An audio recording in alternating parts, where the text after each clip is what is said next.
Hi everyone, it's Jerry. I'm on chess.com and I just got paired up playing a 5-0 game against Phoenix 4109.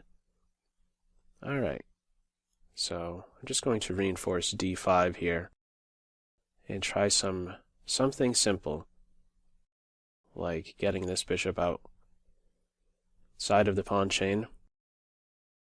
I do run the risk of some quick pressure against b7. Or even that move. Okay, let's play bishop to e6, preparing to recapture with the bishop and get rid of the light square bishops. This would be desirable. As soon as g3 is played, this is probably the most important minor piece for white to hang on to. Without him around, got some kingside weaknesses, which is the likely direction for the white king. Can I take c4 and get away with it? Hang on to the pawn? Not so sure about that. I could challenge the knight as well. I think I prefer doing this. I may still capture it, and then at least my knight will be able to reinforce the c4 pawn. If I do make this capture, I'll certainly be trying to hang on to it. So, I don't want to just give up this center pawn and allow white to freely regain it in a convenient way. So, I think this is the best way to go about the bishop's development. I am obstructing my e-pawn, but I do have some pressure on the center. Let's just play bishop g7. This might be a move soon. Okay. That seems a little bit awkward. Definitely recapture with the queen. She wasn't doing anything. Alright, so with this structural shift, I need to get the e5 pawn break in. I could head right for bishop to h3 and even consider, let's go for this, even consider some kind of an attack. White should not capture the bishop, because I could follow up with knight to g4. I probably have to take rook to b1, or rook to b8 can be chased away with bishop f4. So let's just get development complete. White would like to play b4, b5, so I think this queen is misplaced. Would not be surprised if she moves soon. I could look for a5, but I see no reason to do that. Let's just get on with playing e5. Yep. With this, okay, now maybe I could do this. Is white really going to be able to take advantage of the b6 square? That can actually be quite tricky.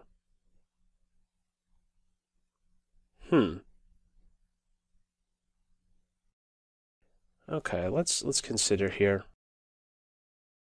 I can also just move the knight first, so I would be striking at this pawn. Let me do this first. I'd much rather make this move if I know that the knight cannot try to make use of the b6 square. I think in an ideal world I'd like to get an a6 and somehow get the knight right here on b5 because he blocks any pressure along the b file. I think I just have to take now.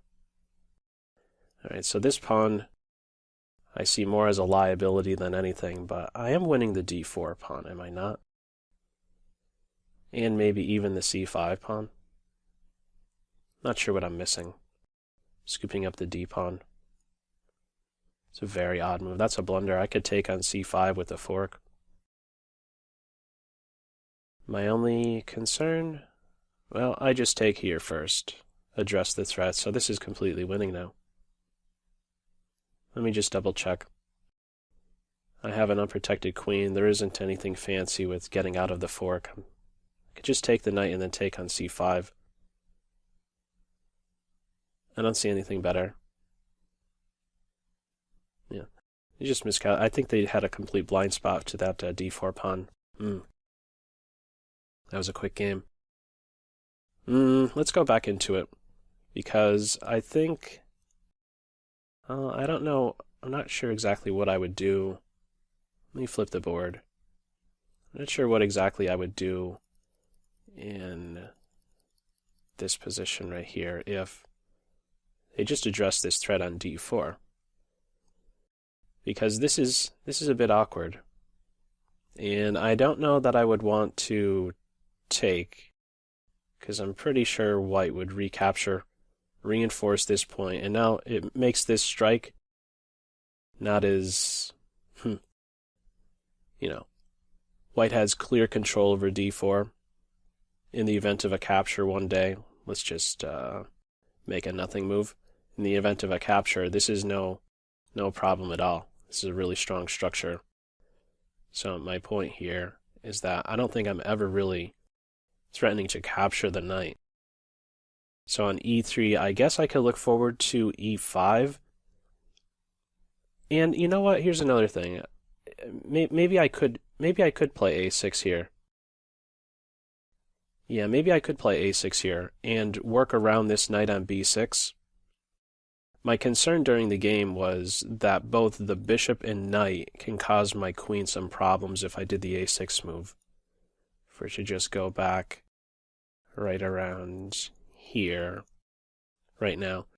And, maybe I should have played a5 altogether just to stop any of this idea with a5 and then that kind of stuff. But if I'm playing a6 right now instead of the knight move, this is an issue, I'm pretty sure, because we have the knight coming in here and the bishop here, and there's just a nice, nice control over both color complexes. The knight on b6 controls a lot of light, the bishop will be there, control dark, and it felt like my queen would have some trouble.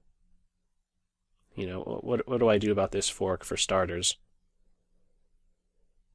And going here, I'm running into the tempo gaining move, bishop f4. If I go here, I don't know. What I want to do is have my knight here to offset this guy, but it's tough to manage, because I always have to be concerned about my b7 pawn as well, queen putting pressure on it. So if I do this, maybe, I don't know. Here, there's this move, and my queen is trapped. I have to do this. So it was awkward, to say the least. Maybe there is some little tightrope that I could work, but in a Blitz format, little time here, I thought it was just too much to have both the knight and bishop breathing down at these queenside squares. As far as the opening, I wonder if... Yeah, I think that this is fine, how I did it. There's even some... Let's say instead of the knight move, if capture, on the capture I could just go for this. Give up the bishop pair and then play with this structure. Very quiet position, and I think it's perfectly fine. Evenish position, but we had this line here with bishop e6, and I think there is a variation that runs captures, bishop takes, and then white avoids this exchange, and then white plays c5 now, preparing to meet knight c3 with bishop c6, and then goes about completing development with knight to d7. I don't know, just get some natural moves in there. Something like this would follow. Yeah, it's not a direction we went in. I was a bit surprised in the game to see knight takes knight. I don't think the computer would be a fan of that. I could have also maybe considered capturing on c4, but holding this strong point is fine, I'm pretty sure. I could have considered, but on this capture, you can be sure white would play in the center, and then maybe I have some concern about my bishop's position. After knight takes, maybe there's a push, and he's running short on squares somehow. It's not a full pawn advantage, I wouldn't think, if I'm going for this capture. So I just went with completing development. And important to note is that inviting the queen here, not a good idea, because now there's mating ideas. You'd much rather work around a bishop on the h3 square, maintain the tension as white is best, instead of inviting the most powerful piece into your position, and also the knight as a result. So queen b3, yeah. I don't know. I think queen b3 was probably wrong. White should get on with b4 and go for this. I'm pretty sure this is the correct plan. And meanwhile, I'm looking for an e5 break. And eventually there'll be some target. White will create on the queen side. I don't know, just playing out some moves here. Not sure where to go with the bishop. Let's just say f4. Yeah, it seems pretty sensible to combat my idea of the e5 break. At the same time, maybe it's running into this move and now my bishop's there to support. I'm not sure where the dark square bishop belongs. But definitely pawn break wise, white should be going for this. a4, b4, a4, b5. And yeah, it's a tough call. I'm not sure. Maybe white doesn't have to declare the bishop just yet. Doesn't have to develop the bishop. He can get some pawn moves in. Yeah. I think the b3 square is good for the queen, but with the b pawn rolling first. Yeah. Not sure. Okay, well, we'll have to double check it with the engine and see what we can take away from it. Okay, Stockfish, let us see. It likes black already. It doesn't like g3. Computer is being silly. It's perfectly fine. Okay, and the approach I take is fine as well. As mentioned, just to quickly recap this, on takes, there's captures, and then the recapture. If this capture is played and black immediately recaptures, there's possibilities for knight e5 and also queen to b3, and these light squares on the queen side can be a little bit difficult to defend. The computer will have no problems, but these type of things come to mind. This pressure against b7, white avoiding the knight for bishop exchange. In the game it was an immediate knight e5, bishop e6. I immediately challenged the knight. I don't think I'm ever really threatening to capture the knight, because white is able to recapture and my f6 knight needs to find a new square. It's just castles. It wants to go in for the capture. Anything wrong with g6? Yeah, doesn't like g6. So I guess I should be capturing here. And then it wants to go with knight to f3. That's a very odd sequence, meeting captures with knight to f3. Not the most natural move in the world. I mean, on the white end, I'd be looking at this kind of stuff. Oh, okay. I am preparing to enter an ending. Okay, so this has a threat. So that just helped. Just playing around with the position a little bit, let me know what the purpose of knight f3 was. It's to avoid the knight exchange, to avoid the queen exchange. After this capture on c4, black is threatening to take the knight and then take the queen. So knight to f3, and then, oh, this also has another idea in mind, knight to g5. That's interesting. Okay, so my idea to play g6 wasn't the greatest. How can white have better followed up here? Let's see. Knight c3, it wants to capture. And then knight takes, bishop takes. I think in the game I would have captured with... No, I'd probably go with the bishop. Yeah, just offering a light square bishop exchange. And I wonder if knight f3 here I could still go with c5. No, that seems a bit off. Yeah, I may have to allow knight for bishop exchange here. Yeah, this wouldn't be a problem. Pretty, I don't know, 7 pawns each. The bishops, I don't know how great they are. It's a static structure in the center. Pretty level evaluation. But takes, pawn takes here. It's not really a big fan of that. Because this is awkward. Notice the pressure against d5. I want to eventually move my bishop.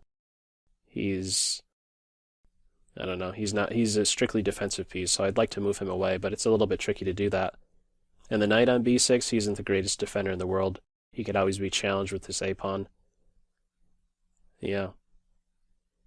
If I'm trying to stop that type of an advance, you know, in cases where the knight is on b6, in a4, a5, the only way to stop that is with a5. I'm creating weaknesses. Knight to b5 comes to mind. Anyhow, we didn't have that. I just went with the fianchetto. Yeah, it doesn't like this. I was really happy to see this because this is the most invasive piece to me. White's knight in my position.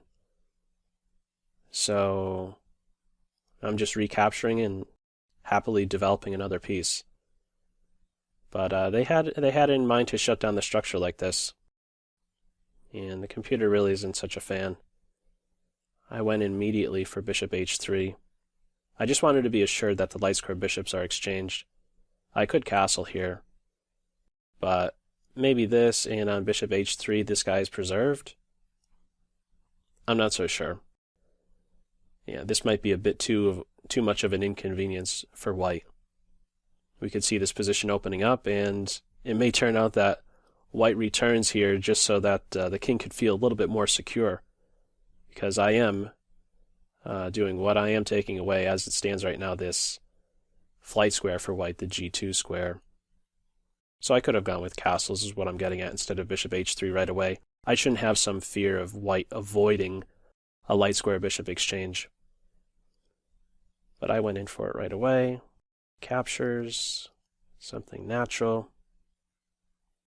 This is what my instinct told me, to just play a5, but rook f to e8. And a5. Let's go with e5. And another suggestion, it is pointing out that a6 is a move here. Maybe I was just seeing things. Likes e5 right away. Anything wrong with the move I played? Something. Knight takes. Well, it's not the best. Bishop to e3. Pretty level position. I'm not sure we could really trust this evaluation so much. I'd say it's still pretty even. I'm sure some weight is being given to these guys here being so close. White having some space on the queen side. But yeah, I should be able to hold my ground here. Yeah, you could see something like e6 and then offer a queen exchange. And I'd be trying for a good versus bad bishop thing. You know, I have the better coordination between my structure and remaining bishop. But yeah, they didn't capture, they just blundered here. Well, not at this exact point, but I capture first. And then grabbing a pawn, and they should just take my knight here. It's still evenish, even though I'd be up a pawn. Oh, you know what? I think maybe on knight takes, pawn takes, there's queen c4. Yeah, it is one of the moves. Also rook to d1. Ooh. I didn't see this. I have a way out with queen to c8. I didn't calculate any of that, though. Yeah, I didn't see that as a possibility. Knight takes. For some odd reason, this position is, I'm reminded of having a similar position before, or a similar type of tactic. Knight takes, pawn takes, and then this pin. And my way out is to have a counterattack against the rook. Didn't see any of that. Neither did my opponent, and this was a big blunder here. Short end to this game. Just get to take the knight. And then, well, after the recapture, I get another pawn and the exchange. How might it follow? Something like this. This bishop isn't really doing anything. Could still play in the center. To be a little bit careful of the dark squares, but I'll try to kill this bishop with an f6 and e5 structure. I would weaken my my 7th rank if I do this. I could even go with rook to b5 first, not even letting the bishop step foot here. Yeah.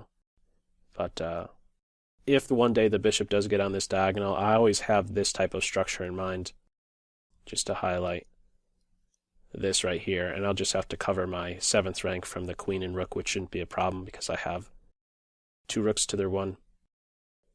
Okay, well, anyhow, short game, number-wise, number of move-wise, but hope there's still some things to take away from that opening and middle game.